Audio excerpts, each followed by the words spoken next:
Assalamualaikum warahmatullahi wabarakatuh. Kami dari kelompok 7 dengan mata kuliah Metabolisme Biomolekul dari kelas Kimia A 2020 dengan dosen pengampu Ibu Irma Ratna Kartika, MSc Teach. Next.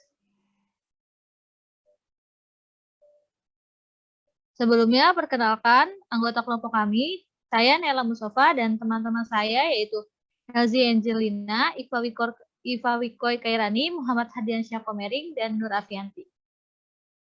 Next.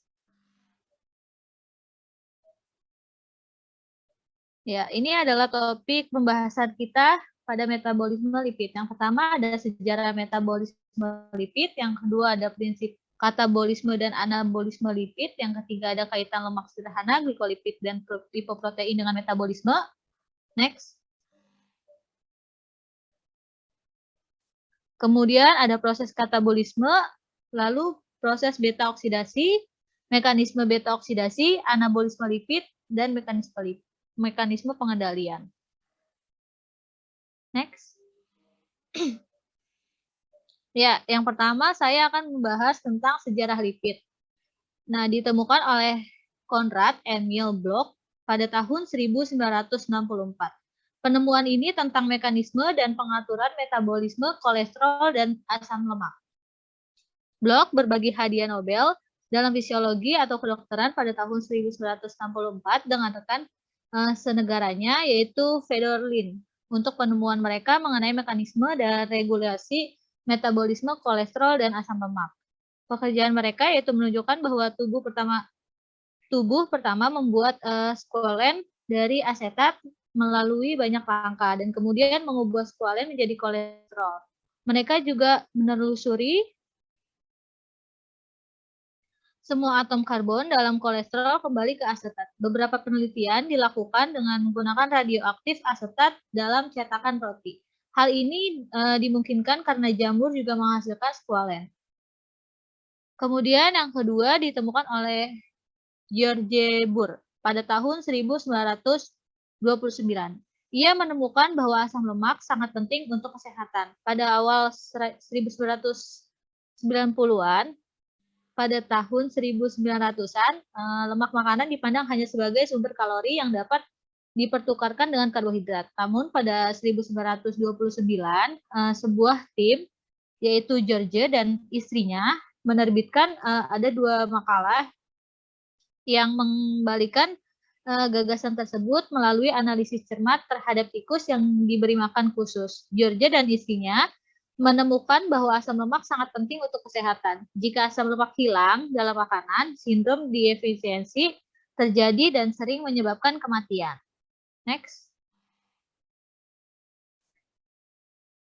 Ya, selanjutnya itu ada sifat lipid. Yang pertama yaitu hidrolisis dari lipid akan menghasilkan asam lemak yang berperan pada metabolisme tumbuhan dan hewan.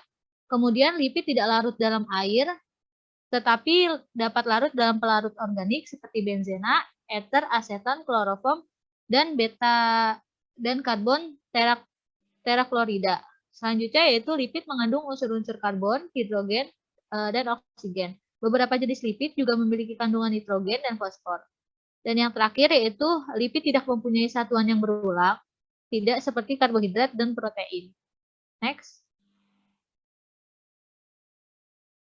Selanjutnya akan dibahas oleh Rani.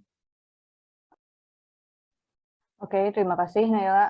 Jadi kan tadi sebelumnya sudah dijelaskan ya kalau salah satu sifat dari lipid itu tidak dapat larut dalam air karena lipid itu bersifat nonpolar. Nah, tetapi pada nyatanya lipid itu dapat larut dan beredar di dalam tubuh melalui darah. Nah, hal yang menarik di sini adalah dengan cara sentrifugasi dapat diketahui kalau darah itu terdiri dari 55% plasma atau cairan yaitu air, kemudian kurang dari 1% platelet atau sel darah putih yang kita kenal juga sebagai leukosit, dan 45% sel darah merah atau eritrosit. Nah, dengan jumlah plasma yang dominan pada darah, tentunya akan sulit bagi lipid untuk larut atau bahkan tidak larut sama sekali. Nah, tetapi lipid atau lemak darah yang terdiri dari fosfolipid, kolesterol, dan trigliserida membutuhkan zat pelarut yaitu protein apolipoprotein. Nah, lipoprotein ini berbentuk sferik dengan inti trigliserida dan kolesterol ester. Kemudian dikelilingi oleh fosfolipid dan sedikit kolesterol bebas. Apolipoprotein berada di permukaan lipoprotein, dan lipoprotein dibagi menjadi dua, yaitu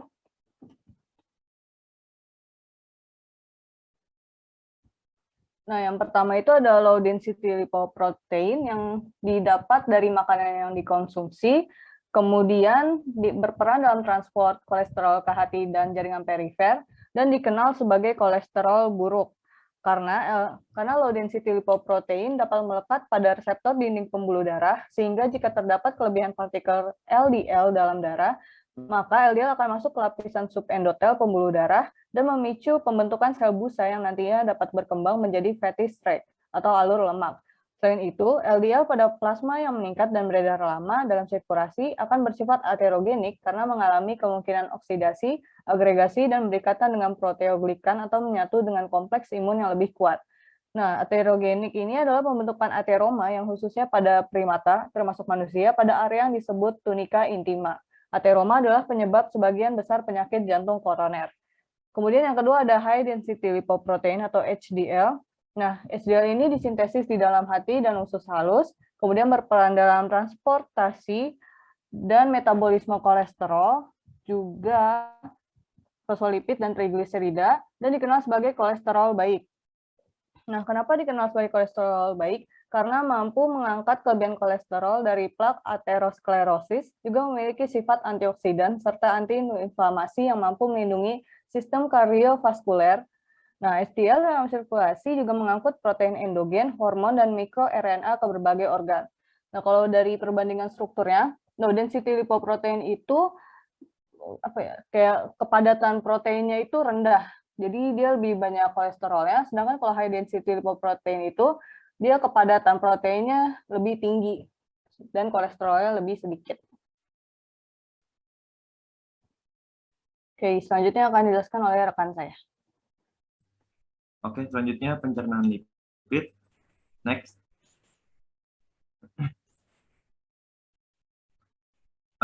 Ini adalah skema proses pencernaan lemak, yaitu pencernaan adalah langkah pertama untuk metabolisme lipid. Dan langkah itu adalah proses memecah trigliserida menjadi unit monogliserida yang lebih kecil dengan bantuan enzim lipase. Selanjutnya, pencernaan lemak dimulai dari mulut melalui pencernaan kimiawi oleh lipase lingual. Kolesterol yang dicerna tidak dipecah oleh lipase dan tetap utuh sampai memasuki sel epitel usus halus. Lipid kemudian berlanjut ke lambung, tempat pencernaan kimiawi dilanjutkan oleh lipase lambung dan pencernaan mekanis dimulai. Selanjutnya.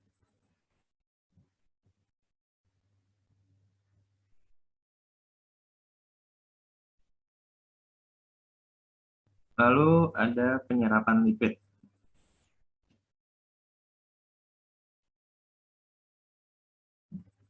Setelah dicerna, lipid selanjutnya diserap. Penyerapan lemak hanya terjadi di usus halus. Setelah trigliserida dipecah menjadi asam lemak individu dan gliserol, bersama dengan kolesterol, mereka akan bergabung menjadi struktur yang disebut misel.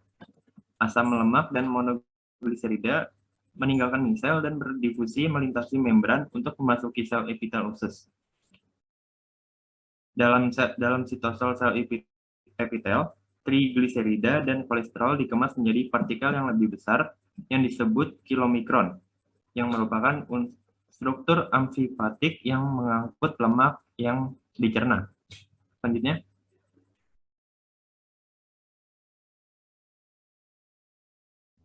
Setelah dicerna dan diserap, selanjutnya ada pengangkutan lipid. Karena sifat hidrofobik dari lipid membran, trigliserida dan kolesterol, mereka memerlukan protein transport khusus yang dikenal sebagai lipoprotein. Struktur amfifatik lipoprotein memungkinkan trigliserol dan kolesterol diangkut melalui darah. Kilomikron adalah salah satu subkelompok lipoprotein yang membawa lemak yang dicerna dari usus halus ke seluruh tubuh. Kerapatan yang bervariasi di antara jenis lipoprotein adalah karakteristik dari jenis lemak yang mereka bawa.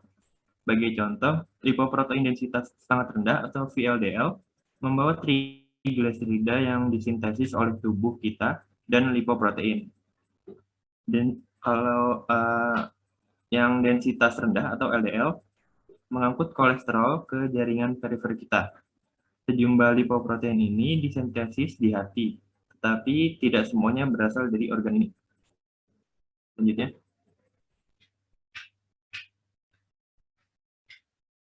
Oke, selanjutnya akan dibahas oleh teman saya. Oke, terima kasih. Selanjutnya ada klasifikasi kadar lipid plasma menurut National Cholesterol Education Program Adult Treatment Panel 3 atau NCEP-ATP3 pada tahun 2001. Nah, jadi total kolesterol LDL, kolesterol HDL, dan trigliserida seperti yang pada tertera di layar dalam satuan miligram per desiliter. Oke, selanjutnya akan dijelaskan oleh teman saya. Selanjutnya itu ada prinsip katabolisme dan anabolisme lipid. Next.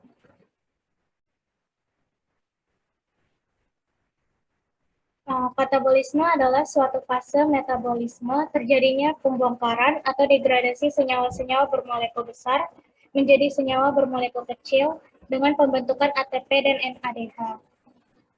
Pada katabolisme lipid, lemak akan diuraikan menjadi asam lemak dan gliserol, di mana asam lemak akan melalui proses beta oksidasi membentuk asetil-CoA dan lanjut ke siklus Krebs. Sedangkan gliserol akan diubah menjadi gliseraldehid 3-fosfat atau PGAL mengikuti jalur glikolisis. Siklus Krebs lalu transfer elektron dan akhirnya menghasilkan ATP. Kunci utama proses katabolisme lipid adalah reaksi beta oksidasi. Lalu ada anabolisme lipid. Anabolisme disebut juga dengan biosintesis. Fase pembentukan atau sintesis dari metabolisme, molekul pemula atau unit pembangun yang lebih kecil disusun menjadi makromolekul besar yang merupakan komponen sel. Karena biosintesis mengakibatkan peningkatan ukuran dan kompleksitas struktur, proses ini memerlukan input energi besar yang diberikan oleh pemecahan ATP menjadi ADP dan fosfat. Biosintesis beberapa komponen sel juga memerlukan atom hidrogen yang disumbangkan oleh NADPH. Pada anabolisme lipid terdapat biosintesis trigliserida, biosintesis asam lemak, dan biosintesis kolesterol. Next. Selanjutnya akan dijelaskan oleh rekan saya. Ya, selanjutnya ada lemak sederhana. Next. Lemak sederhana merupakan ester gugus asam lemak yang sering disebut juga sebagai gugus asil. Dengan molekul alkohol, gliserol, lipid sederhana juga dapat berbentuk monogliserida, digliserida, atau trigliserida. Trigliserida merupakan lipid yang tersimpan dalam sitoplasma sel-sel adiposa. Kemudian wax merupakan jenis lipid yang dibentuk oleh senyawa asam lemak jenuh dengan alkohol yang memiliki rantai karbon panjang, sehingga senyawa ini berbentuk ester. Senyawa ini dapat diamati pada daun yang mengandung lilin. Senyawa wax yang pertama, yaitu biwax, dapat ditemukan pada lilin, semir sepatu, atau juga dimanfaatkan untuk kertas berlilin atau memiliki permukaan yang licin. Nah, yang kedua itu ada carnauba wax yang dipergunakan untuk lantai maupun peralatan kayu pelitur, sedangkan yang terakhir itu ada jojoba wax, dapat dipergunakan sebagai bahan kosmetik dan juga lilin. Nah, ini ada lemak sederhana menurut Bloor. Nah, ini tuh yaitu yang pertama itu ada lemak netral. Nah, lemak netral adalah ester antara asam lemak dengan gliserol. Fungsi dasar dari lemak netral adalah sebagai simpanan energi berupa lemak atau minyak. Lemak netral terdiri atas monogliserida, digliserida, dan trigliserida. Trigliserida merupakan cadangan energi yang penting dari sumber lipid. Lemak disimpan di dalam tubuh dalam bentuk trigliserida. Apabila sel membutuhkan energi, enzim lipase dalam sel lemak akan memecah trigliserida menjadi gliserol dan asam lemak serta pelupasannya ke dalam pembuluh darah. Oleh sel-sel yang membutuhkan komponen-komponen tersebut kemudian dibakar dan menghasilkan energi karbon monoksida, CO2, dan air atau H2O. Next. Ya, selanjutnya ada monogliserida dan digliserida. Monogliserida merupakan istilah untuk gliserida di mana satu molekul gliserol telah membentuk satu ikatan ester dengan satu molekul asid lemak. Nah, digliserida berisi dua asam lemak terkait dengan backbone gliserol. Karbon ketiga gliserol biasanya terkait dengan zat yang lebih polar. Para digliserida paling umum ditemukan di membran fosfolipid yang senyawa kelompok polar yang terdiri dari gugus fosfat bermuatan negatif terkait dengan senyawa polar lainnya. Nah, monogliserida dan gliserida atau disebut juga sebagai monodigliserol dan diasilgliserol adalah kelompok gliserida yang dibentuk dari hasil reaksi antara gliserol dan asam lemak. Nah, pada gambar yang ketiga ini kita lihat struktur monogliserida dan digliserida yang terbentuk memiliki gugus polar dan nonpolar. Gugus polar terletak pada gugus hidroksil bebas pada gliserin pada posisi C1, C2, ataupun C3. Sedangkan gugus nonpolar terdapat pada rantai alkil dari asam lemak yang terikat pada gliserin. Next.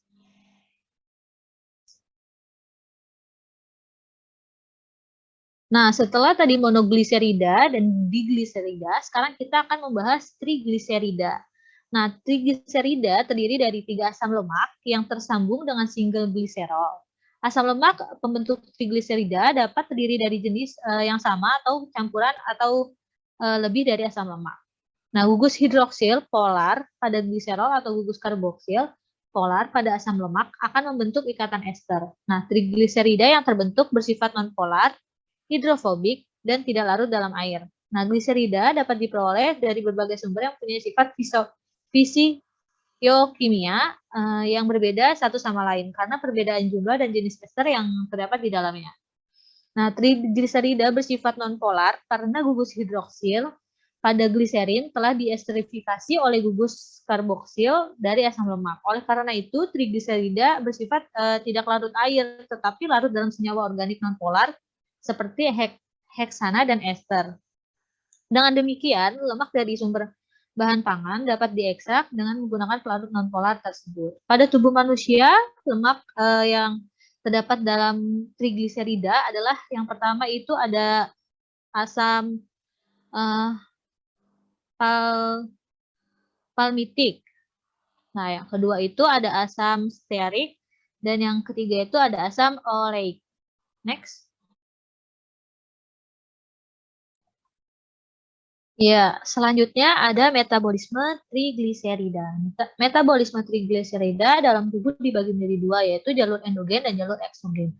Pada jalur endogen, hati mensintesis pembentukan trigliserida dan kolesterol kemudian diangkut secara endogen dalam bentuk very low density lipoprotein atau VLDL. Nah, VLDL ini akan mengalami hidrolisis dalam sirkulasi oleh lipoprotein lipase, di mana kilomikron dihidrolisis menjadi IDL, yaitu intermediate density lipoprotein. Nah, partikel IDL ini kemudian diambil oleh hati dan dipecah menjadi produk akhir, yaitu LDL, low density lipoprotein, yang akan diambil oleh reseptor LDL di dalam hati dan mengalami katabolisme. LDL ini berfungsi sebagai penghantar kolesterol di dalam tubuh. Sintesis trigliserida, yaitu pada jalur eksogen. Sintesis ini dimulai dengan trigliserida yang berasal dari makanan yang sudah berada pada usus dikemas sebagai kilomikron. Kilomikron tersebut kemudian diangkut dalam darah melalui ductus thoracikus, yaitu pembuluh utama yang mengumpulkan getah bening tubuh. Nah, trigliserida dan kilomikron yang berada di dalam jaringan lemak akan dihidrolisis oleh lipoprotein lipase yang ada pada permukaan sel endotel sehingga terbentuk asam lemak dan kilomikron remnan. Kilomikron remnan adalah kilomikron yang sudah kehilangan trigliseridanya namun masih memiliki ester kolesterol. Asam lemak bebas akan masuk ke dalam jaringan lemak atau sel otot dengan cara menembus endotel, kemudian mengalami oksidasi kembali atau diubah menjadi trigliserida. Nah, ada fungsi trigliserida. Yang pertama itu sebagai lemak yang efisien untuk menyimpan kalor yang penting untuk proses-proses membutuhkan energi dalam tubuh seperti metabolisme. Nah ya, selanjutnya ada trigliserida dapat diubah menjadi kolesterol, fosfolipid, dan bentuk lipid lainnya. Apabila dibutuhkan trigliserida juga dapat digunakan sebagai sumber energi. Nah, yang terakhir yaitu sebagai bantalan tulang-tulang dan organ-organ vital, melindungi organ-organ tersebut dari guncangan atau rusak. Next. Selanjutnya ada lemak kompleks atau lemak majemuk. Next. Ya. Lipid kompleks atau lemak kompleks merupakan ester gugus asam lemak dengan molekul alkohol.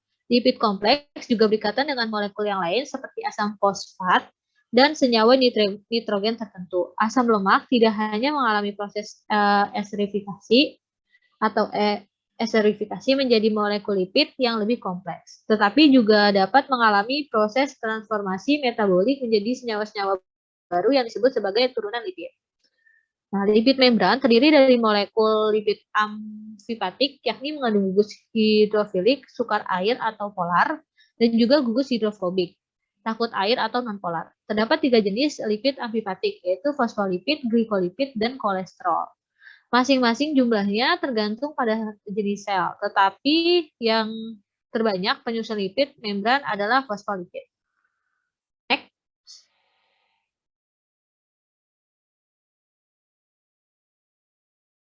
Nah, fosfolipid merupakan komponen pembentuk struktur dinding sel yang berfungsi untuk mencegah terjadinya penguapan air yang berlebihan. Fosfolipid merupakan senyawa yang menyusun struktur lipid bilayer pada membran sel yang berperan dalam mengatur sistem transport dari dalam keluar sel. Nah, membran lipid tersebut bersifat amfipatik karena memiliki ujung yang bersifat hidrofobik dan ujung lainnya bersifat hidrofilik.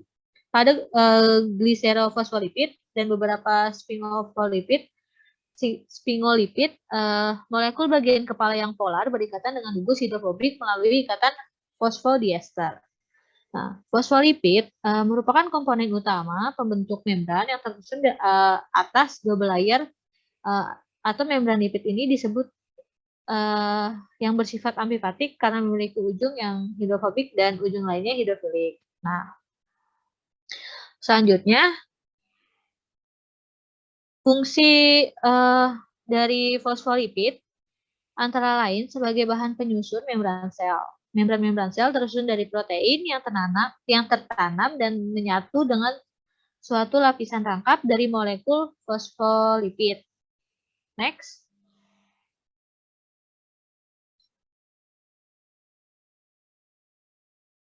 Nah, selanjutnya itu ada gliserofosfolipid atau fosfogliserida. Nah, ini merupakan membran lipid yang mengandung 2 jenis asam lemak yang membentuk senyawa ester dengan karbon nomor 1 dan 2 pada gliserol. Karbon ketiga pada gliserol terikat dengan gugus fosfor yang memiliki kepolaran tinggi melalui ikatan fosfodiester. Secara umum, gliserofosfolipid mengandung asam lemak jenuh C16 atau C18 pada C1 gliserol dan asam lemak tak jenuh C18 atau C20 pada C2 gliserol. Nah, gliserofosfolipid dianggap sebagai konstituen utama bilayer lipid. Kebanyakan gliserofosfolipid memiliki kepala alkohol yang diesterifikasi ke fosfat. Nah, selanjutnya itu ada sphingolipid. Sphingolipid adalah kelas lain dari lipid yang mengikat membran. Semua anggota yang termasuk dalam kelompok sphingolipid mengandung gula kompleks atau sederhana yang melekat pada alkohol pada karbon pertama kecuali sphingomyelin. Next.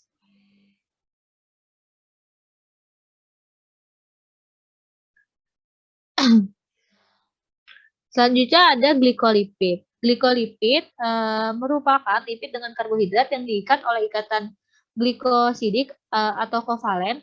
Peran mereka adalah untuk menjaga stabilitas membran sel dan untuk memfasilitasi pengenalan seluler yang sangat penting untuk respon imun dan dalam koneksi yang memungkinkan sel untuk terhubung satu sama lain untuk membentuk suatu jaringan. Glikolipid ditemukan pada permukaan semua membran sel eukariotik, di mana mereka memanjang dan lapisan ganda fosfolipid ke lingkungan ekstraseluler. Nah, glikolipid memiliki fitur penting, yaitu adanya monosakarida dan oligosakarida yang terikat pada bagian lipid. Lipid yang paling umum adalah membran sel, yaitu gliserolipid dan sphingolipid, yang masing-masing memiliki tulang punggung gliserol atau sphingosine. Asam lemak terhubung ke tulang punggung ini sehingga lipid secara keseluruhan memiliki kepala, kutub, dan ekor nonpolar. Next. Nah, selanjutnya itu ada tipe dari glikolipid. Nah, yang pertama yang di sebelah kiri yaitu ada glikosphingolipid. Nah, ini merupakan glikolipid yang mengandung ceramida sebagai kompleks lipid. Ceramida adalah amida asam lemak dengan basa di atau tri-hidroksi rantai panjang. Gugus asil dari ceramida adalah asam lemak jenuh atau tak jenuh tunggal rantai panjang. Nah, dari glikosphingolipid ini ada dibagi menjadi beberapa kelompok. Yang pertama itu glikosphingolipid netral. Yang selanjutnya ada glikosphingolipid asam, kemudian glikosphingolipid dasar, dan glikosphingolipid amfoter. Nah, yang di sebelah kanan yaitu ada gliserolipid. Nah, ini subkelompok glikolipid yang dicirikan oleh gliserol, asetat, atau non-asetat dengan setidaknya satu asam lemak sebagai kompleks lipid. Gliserol-glikolipid sering dikaitkan dengan membran fotosintesis dan fungsinya. Nah, ini juga dibagi dalam beberapa kelompok. Yang pertama itu ada neutral, glikoglycerolipid. Yang kedua ada glikosphingolipid. Yang ketiga ada sulfoglycerolipid. Next.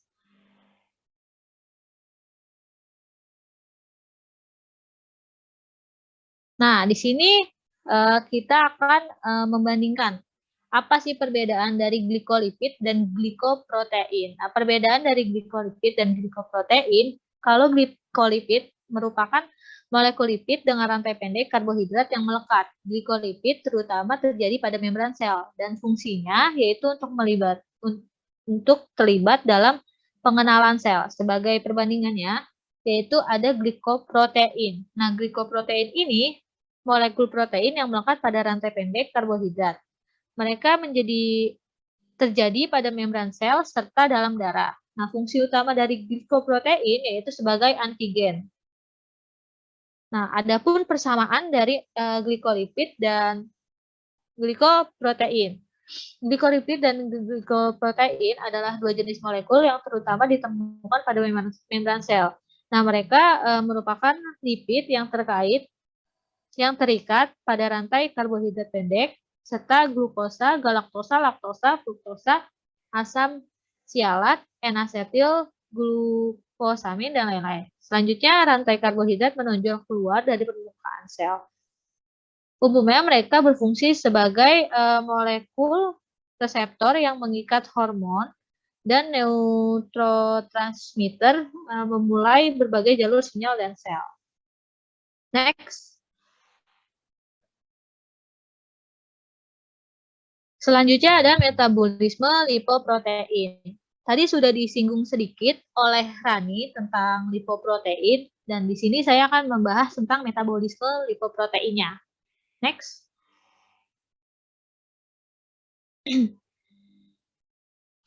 Nah, metabolisme lipoprotein ini dibagi menjadi 3 jalur. Nah, yang pertama ini kita akan membahas tentang jalur metabolisme eksogen. Metabolisme eksogen lipid, trigliserida, dan kolesterol yang disekresi oleh hepar akan menjadi lipoprotein very low density lipoprotein yang nantinya akan dihidrolisis oleh enzim lipoprotein lipase menjadi intermediate density lipoprotein atau IDL. Dan IDL akan dihidrolisis juga menjadi LDL, low density lipoprotein, yang mudah mengalami oksidasi dan dimakan oleh makrofag menjadi sel busa atau foam cell. Next.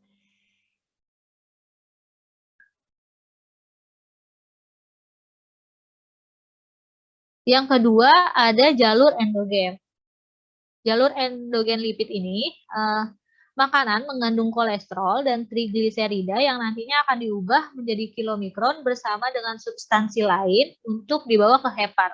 Di dalam hepar, kilomikron akan dipecah di mana trigliserida akan dihidrolisis untuk disimpan menjadi adiposa atau untuk disekresi kembali ke tubuh.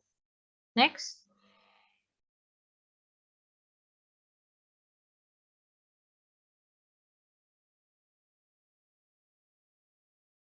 Nah, yang terakhir itu ada reverse cholesterol transport.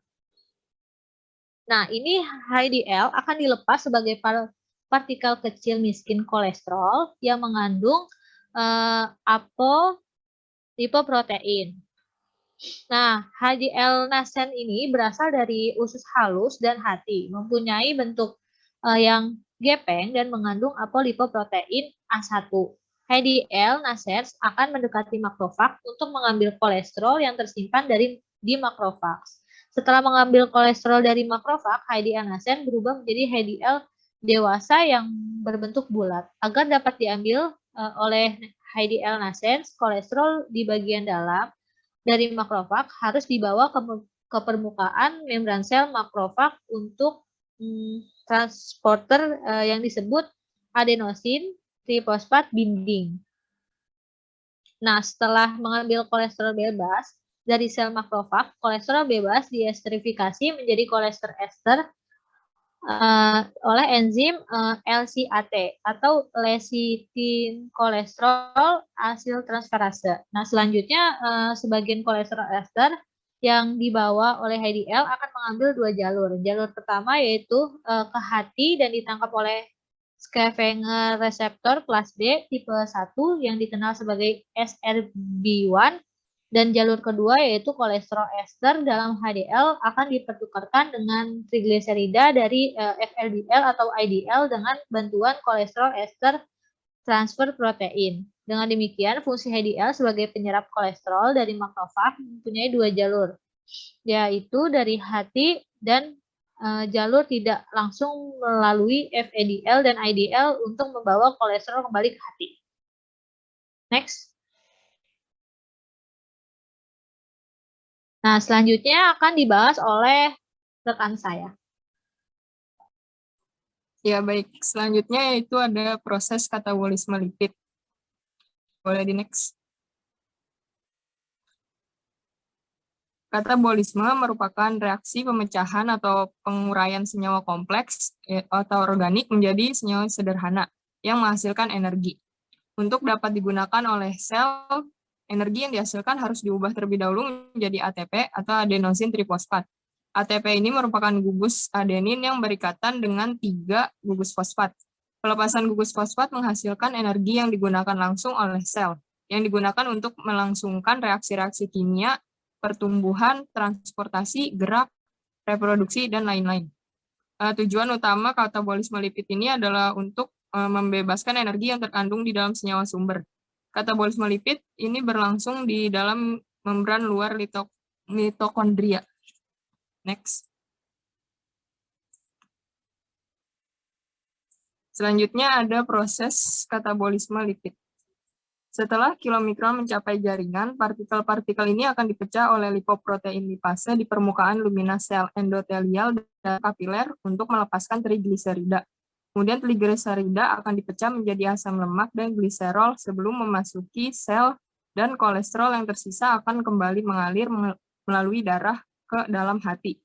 Dalam sitosol sel, gliserol akan dikonversi menjadi gliseraldehida 3-fosfat yang merupakan perantara dalam glikolisis untuk mendapatkan oksidasi lebih lanjut dan menghasilkan energi. Namun langkah utama katabolisme asam lemak terjadi di mitokondria, di mana asam lemak rantai panjang, yaitu lebih dari 14 karbon, perlu dikonversi terlebih dahulu menjadi asil-CoA agar dapat melewati membran mitokondria. Katabolisme asam lemak dimulai dalam sitoplasma sel ketika asil-CoA sintase menggunakan energi dari pembelahan ATP untuk mengkatalisasi penambahan koenzim A ke asam lemak. Asil-CoA yang dihasilkan melintasi membran mitokondria dan memasuki proses oksidasi beta.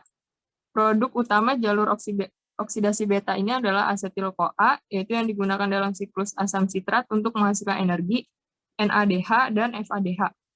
Proses oksidasi beta membutuhkan enzim berikut, yaitu ada asil-CoA dehidrogenase, enoil-CoA hidratase, 3-hidroksasil-CoA dehidrogenase, dan 3-ketoasil-CoA tiolase. Diagram di sebelah kanan ini menunjukkan bagaimana asam lemak diubah menjadi asetil-CoA. Boleh di next. Selanjutnya yaitu tentang lipolisis. Lipolisis ini berasal dari kata lipid dan lisis, di mana lipid merupakan senyawa organik yang termasuk dalam kelompok hidrokarbon. Molekul lipid ini mengandung unsur karbon, hidrogen, dan juga sedikit oksigen. Sedangkan lisis merupakan suatu proses pemecahan suatu senyawa menjadi lebih kecil.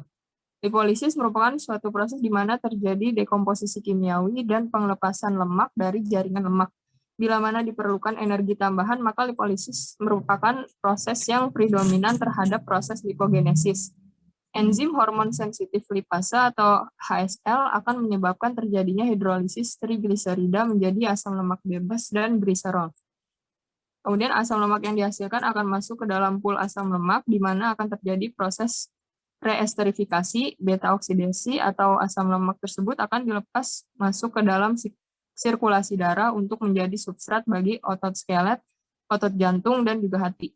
Asam lemak akan dibentuk menjadi ATP melalui proses beta oksidasi, dan asam lemak akan dibawa keluar jaringan lemak melalui sirkulasi darah untuk kemudian menjadi sumber energi bagi jaringan yang membutuhkan. Next.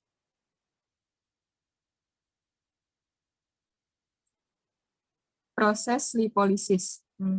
Ilustrasi dari diagram di atas yaitu proses lipolisis yang terjadi dalam sel lemak yang diinduksi oleh epinefrin yang tinggi dan kadar insulin yang rendah dalam darah. Mengapa kadar insulinnya harus rendah? Karena hormon insulin ini akan mengurangi mobilisasi asam lemak dari jaringan lemak dengan cara menghambat enzim trigliserid lipase. Mekanisme penghambatan ini terjadi melalui proses pengurangan siklik AMP yang pada waktunya akan menghambat siklik AMP-dependent protein kinase.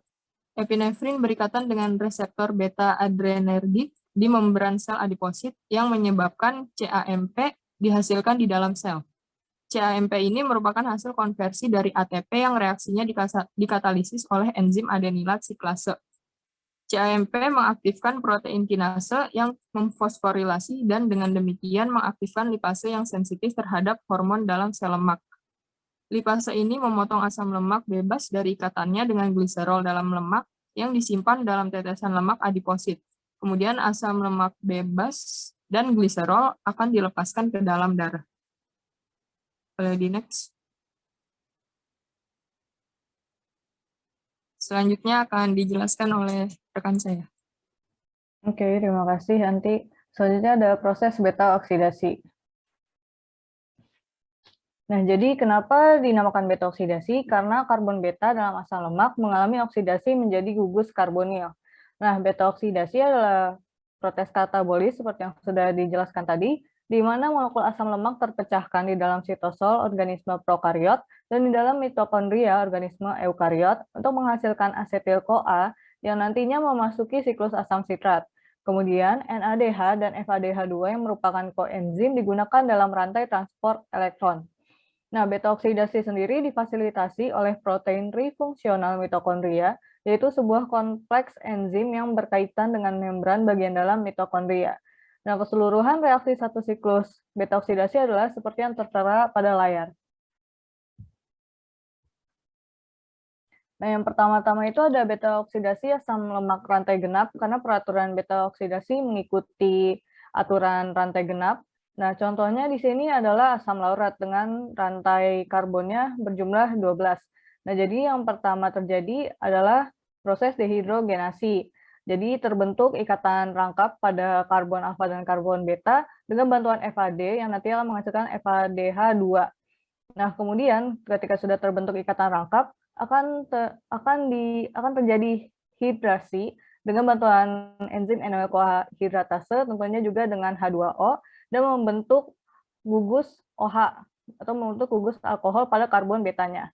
Nah, setelah terbentuk gugus alkohol pada karbon betanya, akan dioksidasi atau didehidrogenasi lagi dengan bantuan enzim beta hidroksi asil CoA dehidrogenase dan juga dengan bantuan NAD yang nanti akan diubah menjadi NADH sehingga menghasilkan gugus keton, dan pada saat sudah terbentuk gugus keton ini bisa dilakukan proses tiolisis dengan bantuan CoAS dan juga dengan enzim beta ketoasil CoA tiolase sehingga menghasilkan asetil CoA dan juga asam lemak yang lebih pendek 2 karbon dari sebelumnya.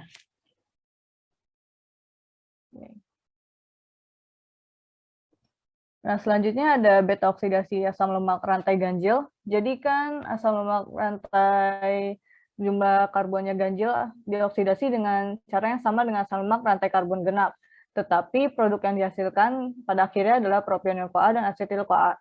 Nah, seperti yang sudah diketahui tadi, kalau proses beta oksidasi pada umumnya adalah terjadi dehidrogenasi untuk membentuk ikatan rangkap, kemudian terjadi hidrasi untuk membentuk gugus OH, dan kemudian terjadi oksidasi untuk membentuk gugus keton, dan terjadi proses tiolisis untuk membentuk asetil CoA.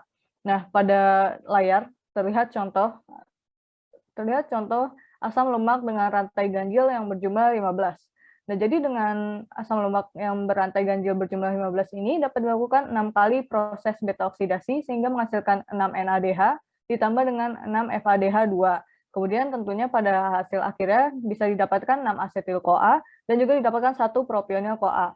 Nah, propionil CoA ini nanti dikarboksilasi menggunakan ion bikarbonat, juga dibantu dengan enzim propionil CoA karboksilase. Nah, jadi ion bikarbonat ini masuk ke atom karbon kedua atau bagian tengah propionil CoA, membentuk D-metilmalonil CoA. Nah, karena konformasi D secara enzimatik dikonversi menjadi konformasi L dengan metilmalonil CoA epimerase, kemudian mengalami penataan ulang secara intramolekuler yang dikatalisasi oleh metilmalonil CoA mutase. Nah, proses ini membutuhkan vitamin B12 sebagai koenzimnya untuk membentuk suksinil CoA. Nah, suksinil CoA yang sudah terbentuk ini nanti bisa memasuki siklus asam sitrat.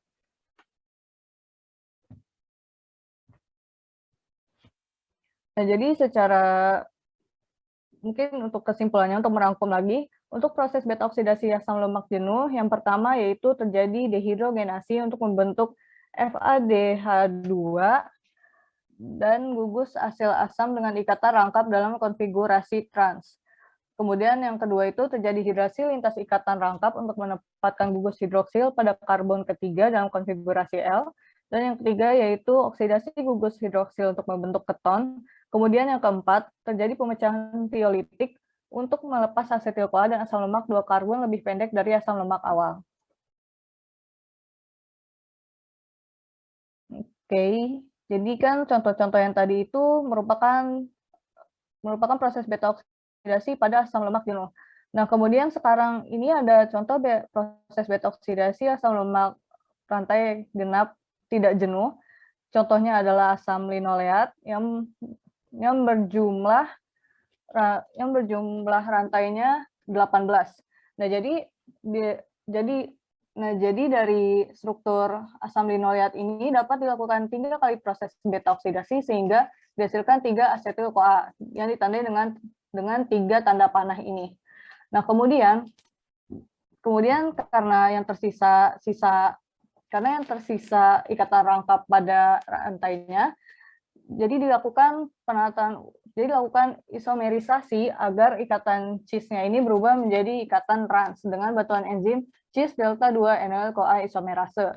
Nah, kemudian dari sini dapat dilakukan satu proses beta oksidasi sehingga dihasilkan satu asetil-CoA yang ditandai dengan satu tanda panah ini. Nah, kemudian dari sini sudah bisa dilakukan proses dehidrogenasi agar terbentuk ikatan rangkap lagi pada posisi trans sehingga dihasilkan 2,4 dienoil-CoA. Nah, setelah terbentuk 2,4 dienoil-CoA, dilakukan proses reduktasi agar ikatan rangkap pada 4 dan 5 kemudian juga 2 dan 3 berpindah menjadi pada posisi 3 dan 4 dengan bantuan 2,4 dienoil-CoA reduktase. Nah, sehingga dihasilkan trans delta 3 enoil-CoA yang kemudian akan dilakukan isomerisasi dengan bantuan enzim cis delta 2 enoil-CoA isomerase menghasilkan trans delta 2 enoil-CoA. Nah, trans delta 2 enoil-CoA ini akan mengalami hidrasi dengan bantuan enzim enoil-CoA hidratase sehingga membentuk L3-hidroksiasil-CoA. Kemudian L3-hidroksiasil-CoA ini akan mengalami dehidrogenasi dengan bantuan hidroksiasil-CoA dehidrogenase membentuk 3-ketoasil-CoA. Nah, 3-ketoasil-CoA ini akan mengalami pemutusan secara tiolitik dengan bantuan enzim tiolase juga CoA-SH sehingga menghasilkan asil CoA dan asetil CoA.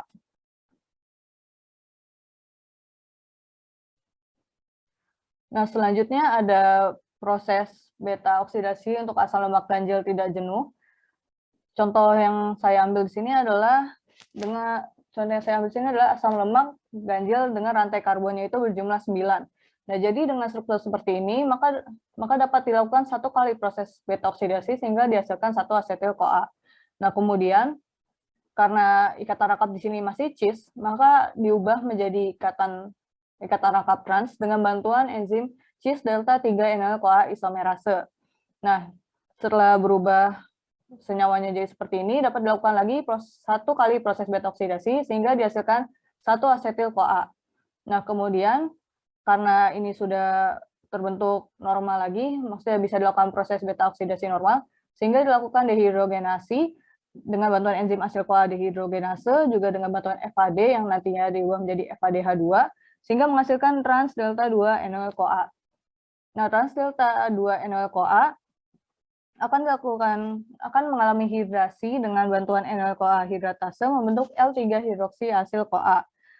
Nah, L3-hidroksiasil-CoA ini dapat mengalami dehidrogenase atau oksidasi dengan bantuan enzim hidroksiasil-CoA dehidrogenase juga NAD yang nantinya diubah menjadi NADH ditambah dengan H+, sehingga menghasilkan 3-ketoasil-CoA. Nah, 3-ketoasil-CoA ini dapat mengalami proses pemutusan secara tiolitik dengan bantuan enzim tiolase juga dengan CoA-SH menghasilkan asetil-CoA yang nantinya dapat langsung memasuki siklus asam sitrat dan juga menghasilkan propionil-CoA yang harus diubah menjadi suksinil-CoA sehingga bisa memasuki siklus asam sitrat. Nah, kemudian ada hasil energi dari proses beta oksidasi. Nah, jadi hasil maksimal ATP untuk setiap siklus beta oksidasi secara teoritis adalah 17 ATP. Dengan NADH memproduksi 3 ATP, FADH2 memproduksi 2 ATP, dan satu rotasi penuh asetil CoA dalam siklus asam sitrat memproduksi 12 ATP. Tetapi dalam praktiknya, hasil energi dari proses beta oksidasi lebih mendekati 14 ATP untuk satu siklus penuh beta oksidasi. Nah, karena hasil secara teoritis tidak tercapai, maka dianggap bahwa NADH memproduksi 2,5 ATP, kemudian FADH2 memproduksi 1,5 ATP, dan satu rotasi penuh asetil-CoA dalam siklus asam sitrat memproduksi 10 ATP. Jadi tabelnya seperti yang terlihat pada layar. Oke, selanjutnya akan dijelaskan oleh rekan saya. Selanjutnya yaitu ada mekanisme beta oksidasi dan interrelasi dengan biomolekul lainnya. Next.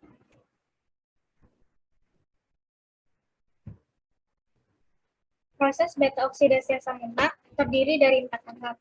Tahap pertama yaitu tahap oksidasi awal, dibantu oleh enzim asil CoA dehidrogenase. Pada tahap ini akan terbentuk ikatan rangkap antara atom C2 dan atom C3, sehingga akan dilepaskan 2 atom H dari masing-masing C2 dan C3 yang nantinya akan ditangkap oleh FAD, sehingga terbentuklah FADH2. Jika dilihat pada atom C2 dan C3, yang tadinya masing-masing memegang 2 atom H, di tahap berikutnya memegang 1 atom H, dan terbentuk ikatan rangkap. Kemudian pada tahap kedua, yaitu tahap hidrasi. Pada tahap hidrasi dibantu oleh enzim NOL-CoA hidratase dan dapat menghidrasi ikatan rangkap trans. Pada tahap ini dibutuhkan molekul air atau H2O. H2O nantinya akan berikatan dengan C3 untuk gugus OH-nya, dan satu atom hidrogennya akan menempel di C2. Sehingga nanti ikatan rangkapnya akan terbuka antara C2 dan C3. Kemudian tahap ketiga yaitu ada tahap oksidasi. Pada tahap oksidasi ini dibantu oleh enzim hidroksilaryl-CoA dehidrogenase. Tujuannya yaitu untuk melepaskan 2 atom H yang ada pada C3, sehingga nantinya pada C3 hanya akan mengikat oksigen dengan ikatan rangkap.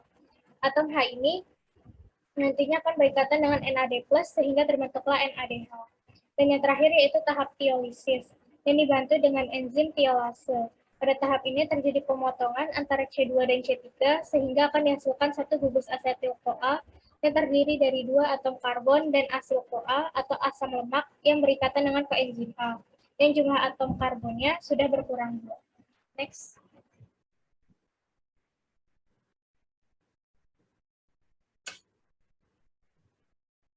Selanjutnya yaitu ada gliserol menjadi gliserol dihidrofosfat. Gliserol akan masuk ke dalam siklus antara dari siklus glikolisis, di mana gliserol sebelumnya akan diubah dulu menjadi gliserol 3-fosfat. Terus proses perubahan gliserol menjadi gliserol 3-fosfat itu diperlukan ATP dan dengan bantuan gliserol kinase. Next. Untuk interrelasi dengan biomolekul lainnya, itu bisa dilihat pada gambar. Protein, karbohidrat, dan lemak akan dipecah menjadi bentuk yang lebih sederhana, di mana karbohidrat akan dipecah menjadi gula sederhana dan akan mengalami proses glikolisis. Yang dimana sebelum terbentuknya pirufat, nanti akan dibentuk suatu senyawa bernama gliseraldehid-fosfat, dan selanjutnya akan terbentuk pirufat. Dari pirufat akan diubah menjadi asetil-CoA dan akan mengalami proses dekarboksilasi oksidatif. Selanjutnya akan melewati siklus Krebs. Kemudian pada lemak akan dipecah menjadi gliserol dan asam lemak. Gliserol nanti akan dipecah lagi sehingga dihasilkan bentuk berupa gliseraldehid-fosfat atau dengan kata lain gliserol akan masuk ke jalur glikolisis. Dalam asam lemak akan dioksidasi dalam bentuk asetil-CoA melalui sebuah proses beta oksidasi dan lanjut ke siklus Krebs. Kalau protein akan dipecah dulu menjadi asam amino. Asam amino ini dapat mengalami 2 proses. Ada yang namanya deaminasi, dan yang garis titik ke bawah itu namanya transaminasi. Deaminasi itu maksudnya gugus aminnya akan dibuang, kemudian nanti kerangka karbonnya akan masuk ke tahap glikolisis. Sedangkan untuk transaminasi, nanti jenis asam amino yang jenisnya transaminasi akan menghasilkan jenis-jenis asam amino yang lainnya. Ada yang bisa langsung masuk ke tahap pirufat, dan ada juga yang bisa langsung ke asetil-CoA.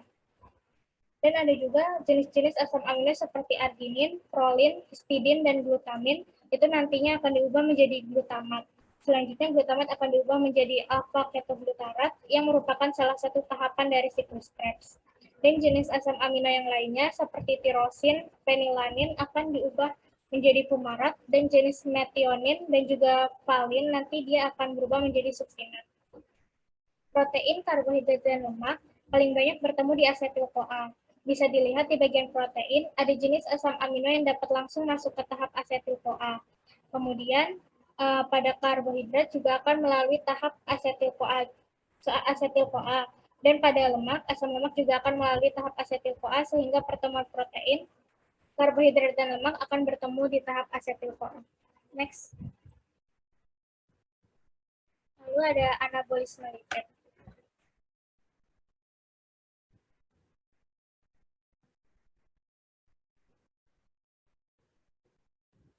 Biosintesis trigliserida.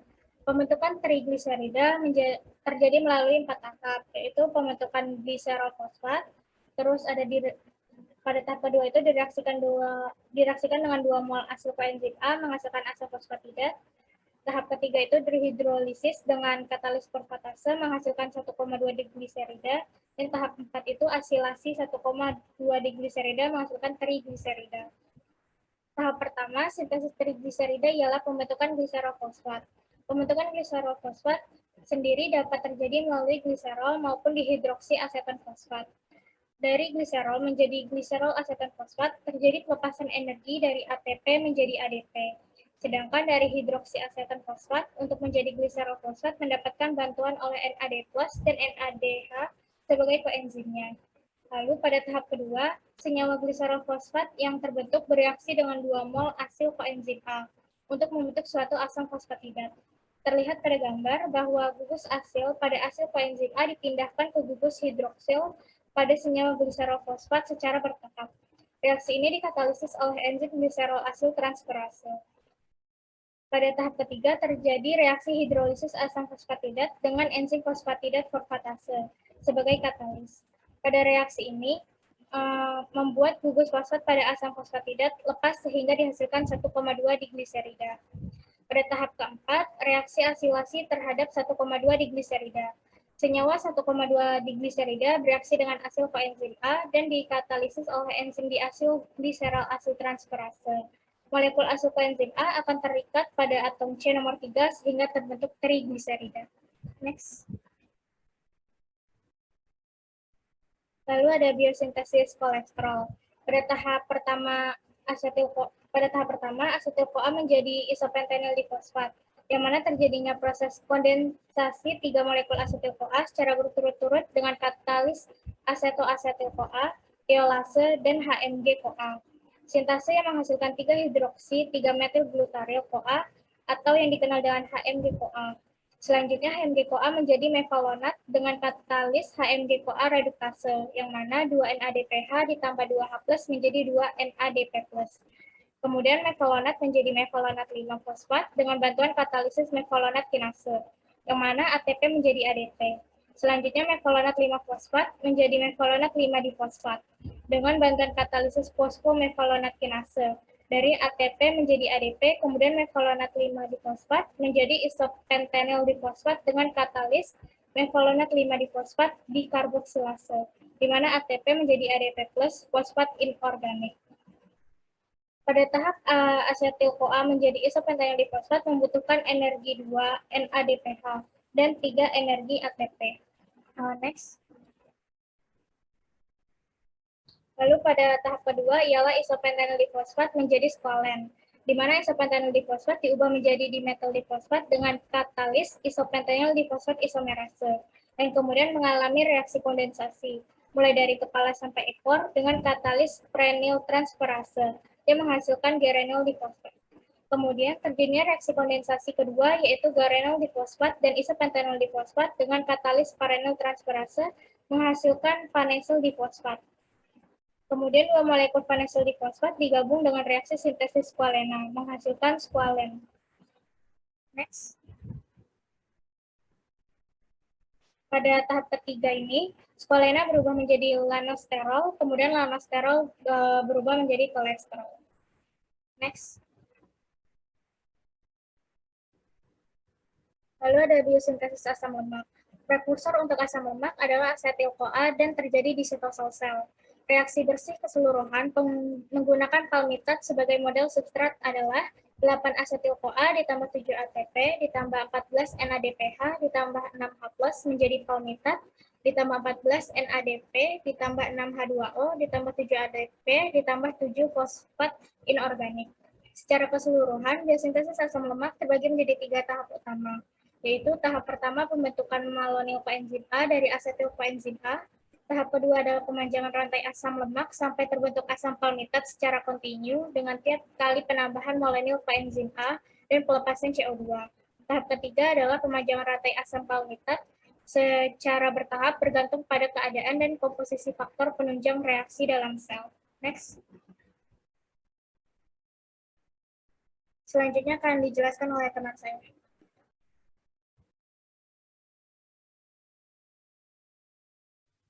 Oke, selanjutnya sintesis asam lemak. sintesis asam lemak tidak sepenuhnya kebalikan dari degradasi asam lemak atau beta oksidasi. Terdapat perbedaan antara sintesis asam lemak dan degradasi asam lemak. Yang pertama ada perbedaan lokasi. Kalau sintesis asam lemak terjadi di sitosol dan degradasi asam lemak terjadi di matriks mitokondria. Selanjutnya perbedaan bentuk senyawa antara yaitu sintesis asam lemak terikat secara kovalen pada carrier gugus asil yang dinamakan ACP. Sedangkan degradasi asam lemak terikat pada kovalen pada koenzim A. Lalu perbedaan enzim yang terlibat jika sintesis asam lemak berasosiasi dalam sebuah rantai polipeptida yang dinamakan fatty acid sintase. Sedangkan degradasi asam lemak tidak berasosiasi. Selanjutnya kebutuhan oksidator. Sintesis asam lemak memerlukan senyawa reduktor NADPH, sedangkan degradasi asam lemak tidak memerlukan senyawa oksidator NAD+ dan FAD. Selanjutnya,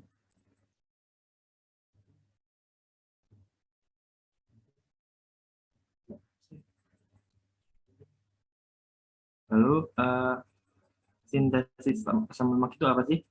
Sintesis asam lemak adalah proses yang terjadi di sitosol dengan asetil koenzim A yang merupakan bahan dasarnya. Terbentuk dari piruvat di dalam mitokondria. Asetil koenzim A keluar dari mitokondria dengan jalan membentuk sitrat setelah bereaksi dengan oksaloasetat.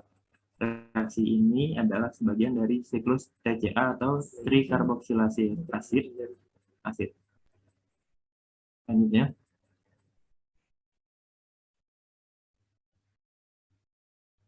ini adalah gambaran umum sintesis asam lemak. Jadi piruvat masuk ke dalam mitokondria membentuk sitrat, dan sitrat membentuk asetil koenzim A. Asetil koenzim A diubah menjadi malonyl koenzim A. Selanjutnya menjadi trigliserida. Selanjutnya,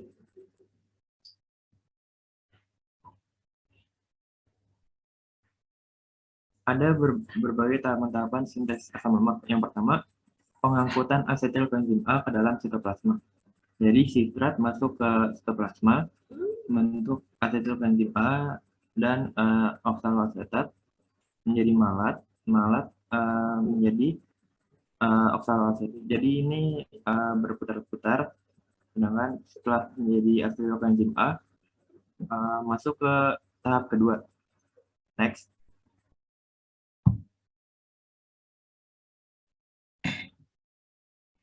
Tahapan kedua itu pengubahan asetil koenzim A menjadi malonyl koenzim A. Perubahan asetil koenzim A menjadi malonyl koenzim A dibantu dengan enzim yang dinamakan asetil koenzim A karboksilase. Selanjutnya,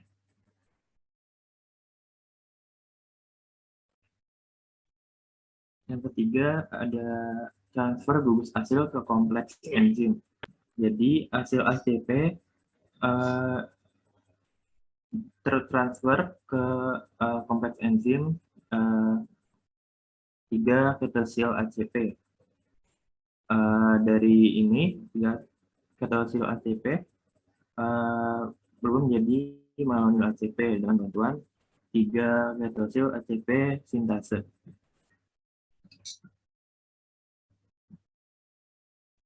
Selanjutnya, tahap yang keempat, gugus malonyl terikat pada ACP. Jadi 7 malonyl koenzim A juga berubah menjadi 7 malonyl SACP dan asetil koenzim A juga menjadi asetil SACP. Nanti 7 malonyl SACP dengan asetil SACP diubah menjadi palmitoyl SACP dengan bantuan enzim kompleks enzim sintase asam lemak. Selanjutnya,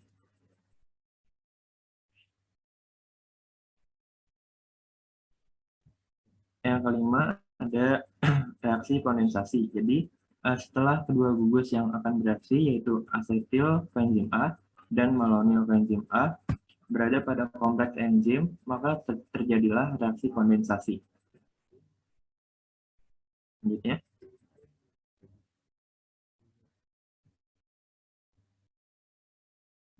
Selanjutnya, yang keenam ada reaksi reduksi pertama. Jadi asetil yang masih terikat pada kait 4-fosfopantetein direduksi menjadi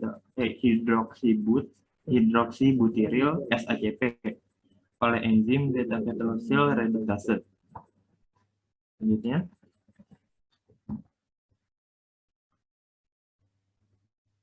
yang ketujuh ada dehidrasi. Setelah tadi ada reduksi, sekarang ada dehidrasi.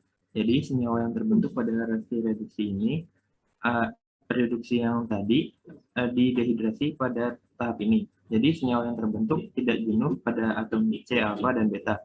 Ikatan gandanya adalah trans dan dinamakan asil SACP tak jenuh. Selanjutnya, yang terakhir ada reaksi reduksi kedua. Enzim enolil ACP reduktase atau NADPH mereduksi protonil SACP menjadi butiril SACP. Senyawa yang masih tetap terkait pada kompleks melalui kait 4-fosfopantenin kemudian dipindahkan ke enzim sintase. Oleh karena itu, ACP menjadi bebas dan dapat mengikat malonil koenzim A berikutnya. Selanjutnya. Selanjutnya akan dijelaskan oleh teman saya. Oke, terima kasih. Selanjutnya ada mekanisme pengendalian metabolisme lemak. Nah, jadi asetil-CoA ketika memasuki hati akan diubah menjadi asil-CoA rantai panjang dan bisa memasuki dua alternatif jalur utama. Yang pertama itu bisa diubah menjadi triasilgliserol, fosfolipid, dan lain sebagainya di dalam sitosol, kemudian bisa mengalami proses beta oksidasi dalam mitokondria. Nah, pemindahan asil CoA ke mitokondria melalui karmitin dibantu dengan enzim karmitin asil transferase yang mengkatalis pemindahan gugus asil dari asil CoA. Nah, enzim ini bersifat allosterik yang dihambat oleh malonil CoA. Nah, jadi malonil CoA itu akan tinggi kalau asupan karbohidrat juga tinggi. Nah, setelah itu, setelah mengalami proses beta oksidasi, asetil CoA yang dihasilkan itu bisa memasuki siklus asam sitrat tergantung dengan adanya oksaloasetat. Nah, oksaloasetat ini akan menurun bila sedang puasa atau sedang mengurangi asupan karbohidrat. Nah, kemudian bisa juga dihasilkan sebagai senyawa keton, yaitu aseton, yang kemudian dikirim ke jaringan perifer. Oke, selanjutnya akan dijelaskan oleh rekan saya. Ya, selanjutnya ada proses pembentukan keton Badis.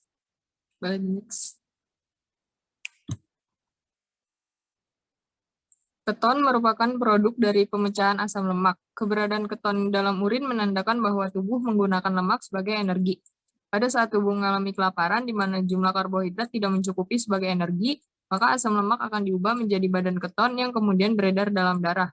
Proses pembentukan keton ini disebut sebagai ketogenesis.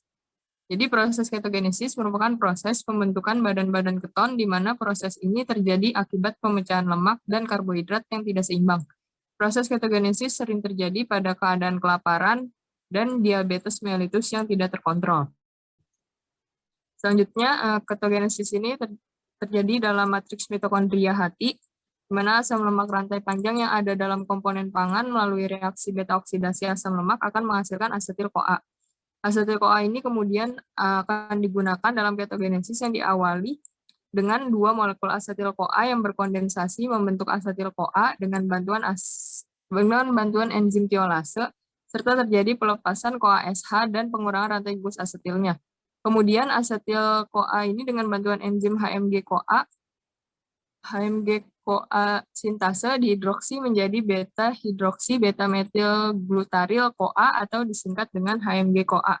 Pada proses ini dibentuk juga CoA-SH dari asetil-CoA dengan H2O. Kemudian HMG-CoA ini dengan bantuan enzim HMG-CoA liase dibentuk menjadi asetil-CoA dan juga asetoasetat. Nah, dua produk ini memiliki jalur yang berbeda, di mana asetoasetat yang dibantu dengan asetoasetat dekarboksilasi menghasilkan CO2 dan juga aseton, dan juga yang satunya lagi asetoasetat akan dehidrogenasi dengan enzim alfa hidroksibutirat yang akan menghasilkan beta hidroksibutirat dan juga ada pembentukan NADH plus dari NADH ditambah H plus. Selanjutnya.